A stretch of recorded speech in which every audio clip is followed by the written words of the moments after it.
That's a felony. Border Czar Tom Homan talks to Maria Bartiromo on AOC's efforts to impede law enforcement. And that's exactly what it is. It's aiding and abetting criminals. People get thrown in prison for that. So it's absolutely a felony. We're going to play the clip in here, what Tom Homan has to say about that. But I'm hoping they do what I'm hoping the federal government do, or the DOJ do, is prosecute these people that are aiding and abetting criminals, because it is illegal. So again, we're going to talk about it. We're going to play the clip. But before we get started, go ahead and hit that like button. Share this out so we can get this information out there. Subscribe if you're not already a subscriber, and hit that alarm bell so you know when I'm putting out new stuff. Also, check out my link tree in the description. Has a link to my Patreon. That's where I talk about things that I can't talk about here. There's also a link to my Instagram and my X account, so follow me there as well. All right, so let's get into this news. Now, this comes from the Gateway Pundit, and they report that Border Czar Tom Homan talked with Maria Bartiromo on Sunday Morning Futures about ICE arrests and the effects of sanctuary cities on their operations. So let's just get right to the clip here. Here we go. The arrests are up, and yet you still get pushback from the sanctuary cities. How significant is that pushback? And but before he gets to the pushback, I'm gonna rewind it again. Before he gets to the pushback, let me state that the overwhelming majority of Americans want illegal immigration or illegal immigrants deported.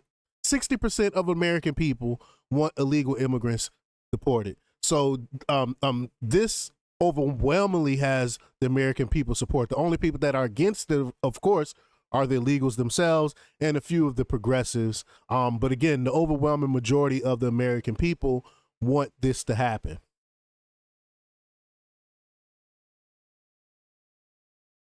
The arrests are up, and yet you still get pushback from the sanctuary cities. How significant is that pushback, and is it stopping you from doing your job? Oh, it's absolutely not going to stop us. I mean, it makes our job more difficult, makes the job more dangerous. I mean, the numbers, as you said, we're more than twice the numbers as Joe Biden had a year ago from today, and the vast majority of them being public safety threats. But am I happy? No, I want more. Because we had, last count, we had over 600,000 illegal aliens with criminal convictions walking the streets of this country. So we got a lot of them fined.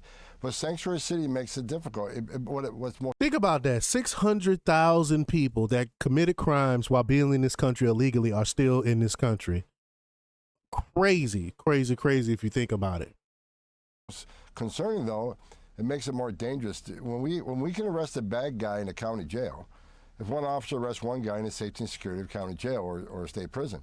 But when these sanctuary cities release a public safety threat back into the public, which on its face is just ridiculous, right? It's more dangerous for the ICE officers to make that arrest. It's more dangerous for the alien, and it's certainly more dangerous for the communities. Releasing a public safety threat back in the community is just dumb. And common it puts sense. the communities at great risk of more crime. So we want to work with the sanctuary cities and get into the jail. Give us access to the guy that you locked. You would think you would want these cities to get rid of the people that are committing these crimes. You would think these cities will want that. But he's right. It's dumb. It's common sense if you think about it. Get these criminals off the streets. Our cities will be safer. Common sense. Locked in a jail cell. That's who we want to talk to. Well, I mean, look, you've got Alexandria Ocasio-Cortez doing webinars to explain to illegal immigrants how to evade ICE arrests. And then Crazy. She tweeted out after something you said. You said maybe she's going to be in trouble now. And she says maybe he can learn to read the Constitution would be a good place to start. She's continuing her resist efforts against your efforts, Tom.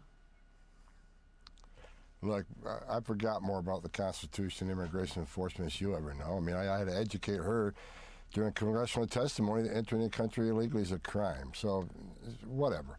But what she needs to do is read the statutes enacted by Congress. Title 8, United States Code 1324, United States. Title 8, United States Code 1324 and 25. That's what she needs to read, because it's illegal to enter this country. It's a crime to enter this country illegally. Not only that, when you harbor and conceal and impede law enforcement, that's a felony. So what she's doing, she says she's, educating them as to the constitutional rights. And we all know they got constitutional rights, but what she's really doing, you and I and the rest of the country knows, she's trying to teach them how to evade law enforcement. Now, I just said, well, out of the gate, we're concentrating on public safety threats, national security threats. So she's educating those in the country illegally with a significant criminal conviction, public safety threat.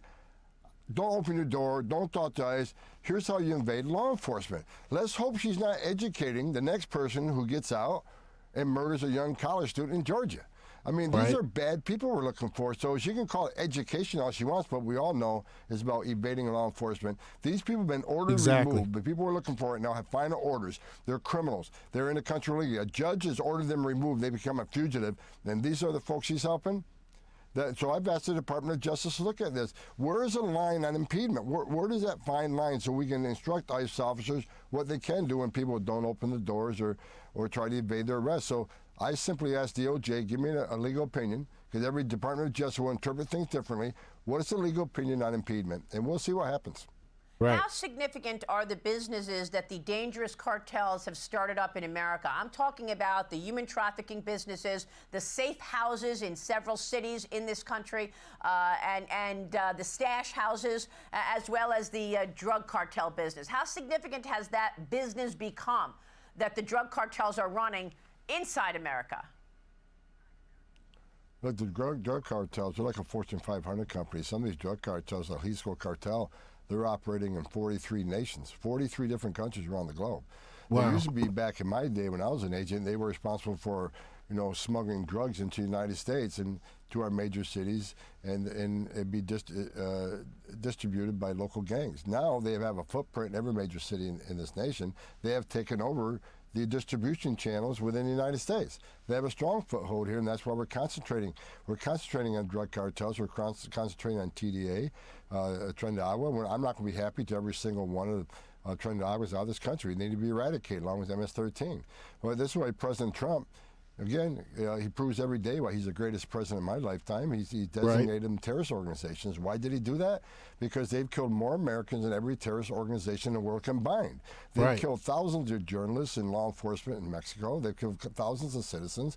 They're acting like a terrorist organization. They've killed more Americans than any terrorist organization.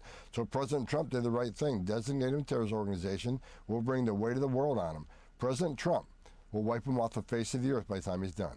And that has allowed you to get tougher on them because he has deemed them terrorist organizations. Absolutely. President Trump. Look what this president's done in just the first month of him being in office. Illegal crossings on the border are down 90%. 90% in just a matter of a couple of weeks. And what does that mean, Maria? It means less people are dying crossing the border. Less Americans are dying from fentanyl overdoses. Less women and children being sex trafficked across that border. Less terrorists are getting in. President Trump has taken incredible action on the border. We're already at a high state of security on the southern border. We're arresting twice as many illegal alien criminals that Biden did. We're on a lightning speed to do what the president promised American people he would do. Right. I love it. I'm all for it. Majority of Americans are for it. Thank God.